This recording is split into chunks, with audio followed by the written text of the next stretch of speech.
2020년 3월 11일 세계보건기구 WHO는 코로나19 바이러스가 확산되자 감염병 최고 경고 등급인 팬데믹을 선언했습니다. 그로부터 3년이 지난 지금 캐나다는 감염 취약시설 등을 제외하고 마스크를 벗은 채 일상 회복의 길로 나아가고 있습니다. 새로운 코로나19 변이 바이러스들이 출현하고 있지만 캐나다는 위험에서 벗어나 안정을 되찾고 있는 것으로 알려졌습니다. 최근 연방보건당국은 전국의 코로나19 확산세가 비교적 안정된 수준에 도달했다고 밝혔습니다. 아직 계절적 불확실성은 남아있지만 1월 중순 이후 입원과 사망률이 증가하지 않고 있다고 덧붙였습니다. 3월 11일 기준 3,150명이 입원했고 185명이 집중 치료를 받고 있으며 사망자 수는 1일 38명으로 줄었습니다. 하수 검사에서도 전국 36개 주요 지역 가운데 단 8곳에서만 증가세가 감지되고 있습니다. 코로나 안정화는 백신 접종과 이전 감염 이력으로 인한 자연 면역 덕분입니다. 당국은 캐나다에도 전염성 높은 오미크론 하위 변이가 확인되고는 있지만 입원과 사망이 안정적으로 유지되고 있어 앞으로도 감염자 수는 급증하지 않을 걸로 예상했습니다. 그러면서도 나이가 많거나 면역력이 떨어진 사람들은 계속해서 코로나 영향을 받을 수 있다고 경고하며 코로나19가 완전히 끝난 것이 아니라고 강조했습니다. 향후 코로나 재유행에 대해선 지켜봐야 한다며 새로운 변이 등장을 계속해서 주시하고 있다고 전했습니다. 코로나 팬데믹 3년을 맞아 지난 주말 온타리오주 토론토 시청 앞 광장에선 코로나 희생자를 추모하는 사진전과 공연 등이 펼쳐진 것으로 알려졌습니다. 한편 2020년 3월 8일 브리티시 콜롬비아주 노스밴쿠버 림밸리 케어센터에서 캐나다 첫 사망자가 나온 가운데 지금까지 3년 동안 전국에서 51,447명이 희생됐습니다.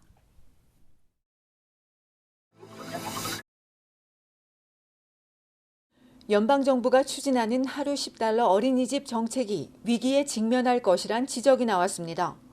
앞서 정부는 2026년까지 하루 $10인 어린이집 공간을 26만 개 더 늘리겠다고 약속했습니다. 정부 계획대로라면 공간은 확보되겠지만 어린이들을 돌봐줄 유아 교육자는 턱없이 부족한 실정입니다. 온타리오주의 더 나은 보육연합은 지금도 보육교사 부족으로 인해 정원을 채우지 않거나 수업 일수를 줄이는 시설이 많다고 전했습니다. 토론토 최대 보육기관인 YMCA는 어린이 3만 5천 명을 수용할 수 있지만 1만 6천 명이 등록해 1만 9천 명이 이용하지 못하고 있습니다. 인력 부족이 원인으로 교사와 직원 1,400명이 더 있어야 합니다. 온주 전체로 보면 8만 6천 개 공간이 추가되는 2026년까지 1만 5천 명을 충원해야 합니다. 브리티시 컬럼비아주에서도 어린이집 2곳 중 한 곳에서 새로 채용되는 교사보다 그만두는 교사가 더 많고 엘버타주 역시 코로나 기간 동안 많은 유아 교육자들이 직장을 떠났습니다. 관계자들은 코로나 이전에도 인력 부족이 있었지만 지금은 보육 분야 노동력이 최악의 위기라고 지적했습니다. 낮은 임금과 복지 부족이 주 요인입니다. 이에 유아교육자협회는 $10 어린이집 프로그램을 위해선 인력 계획이 최우선돼야 한다고 강조했습니다. 그렇지 않으면 낮은 비용과 좋은 교육을 제공하는 어린이집 정책도 위협받을 수 있다는 겁니다. 캐나다 정책 싱크탱크 역시 보육교사 부족이 캐나다 전국에서 나타난다며 연방과 각주 정부가 제일 먼저 이 문제부터 해결해야 한다고 촉구했습니다.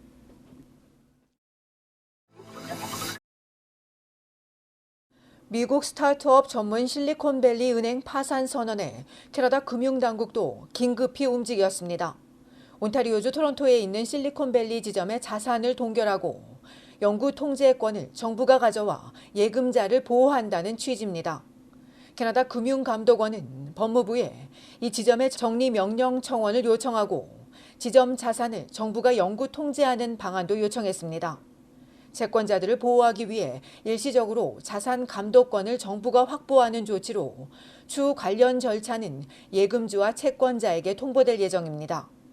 감독원에 따르면 2019년 오픈한 토론토 지점은 벤처 등 기업 고객을 대상으로 대출 업무를 주로 했으며 지난해 기준 8억 6,400만 달러 자산 중 절반 이상이 담보대출입니다. 실리콘밸리 은행 파산이 캐나다에도 영향을 미치는 가운데 뉴욕주에 있는 시그니처 은행도 파산했습니다. 이후 불안감이 급속도로 커지자 어젯밤 조 바이든 미국 대통령은 모든 예금은 정부가 보장해 줄 것이라며 긴급 처방을 내놨습니다. 단 주주와 담보가 없는 채권자 일부는 보호받지 못하고 또한 은행을 살리는 구제 금융도 아니라고 강조했습니다. 영국에선 영국계 대형 은행인 HSBC가 실리콘밸리 은행 영국 지사를 인수하기로 했습니다. 한편 실리콘밸리 은행 파산은 미국 역사상 두 번째로 큰 은행 파산 사건입니다.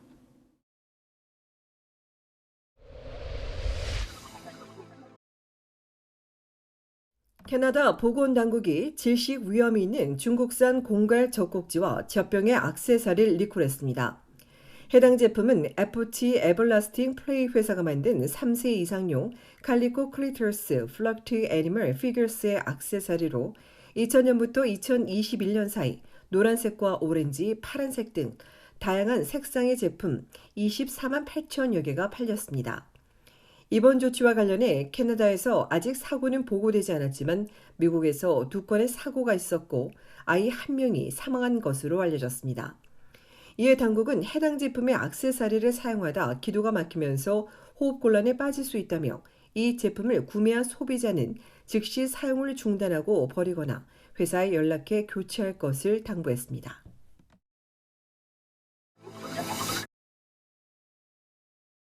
어제 오전 11시 15분경 온타리오주 놀스역 서쪽 킬스트리트과 로렌스 애비뉴 웨스트 교차로에서 차량 2대가 정면 충돌해 1명이 병원으로 이송되고 5명이 다쳤습니다. 다행히 6명 모두 생명에 지장이 없는 것으로 알려진 가운데 토론토 경찰이 정확한 사고 경위 등을 조사 중입니다. 이외에 지난 6일 새벽 1시 스카보로 킹스턴과 맥권 로드에 있는 로이 크로프트 모텔에서 총상을 입고 병원으로 옮겨진 39세의 남성이 사투를 벌이다 어제 숨졌습니다. 목격자와 이번 사건에 대해 알고 있는 시민들의 제보를 요청한 경찰은 아직까지 구체적인 사건이나 용의자에 대해선 밝히지 않고 있습니다.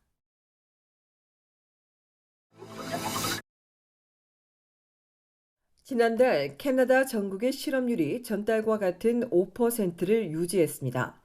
최근 연방통계청이 발표한 바에 따르면 지난 2월 건물 관리와 영업직 등에서 일자리가 줄었지만 반대로 의료와 사회복지, 공공 분야 등에서 늘어나며 전문가 예상의 10배에 가까운 2만 2천 개의 일자리가 새로 생겼습니다. 이처럼 노동시장 강세가 이어지는 데다 임금 상승률도 5.4%로 조사되자 일부 경제 전문가들은 연방중앙은행이 기준금리를 다시 올릴 수 있다고 전망했지만 또 다른 한편에선 당분간은 관망세가 유지될 것이란 예측도 나오고 있습니다.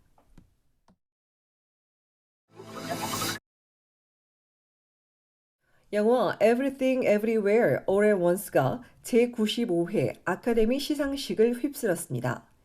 어제 미국 로스앤젤레스 돌비 극장에서 열린 아카데미 시상식에서 Everything Everywhere All at Once는 주연배우 양자경이 아시아인 최초로 여우주연상을 받은 데 이어 최고상인 작품상과 감독상, 각본, 여우조연, 남우조연, 편집상까지 7관왕을 차지했습니다.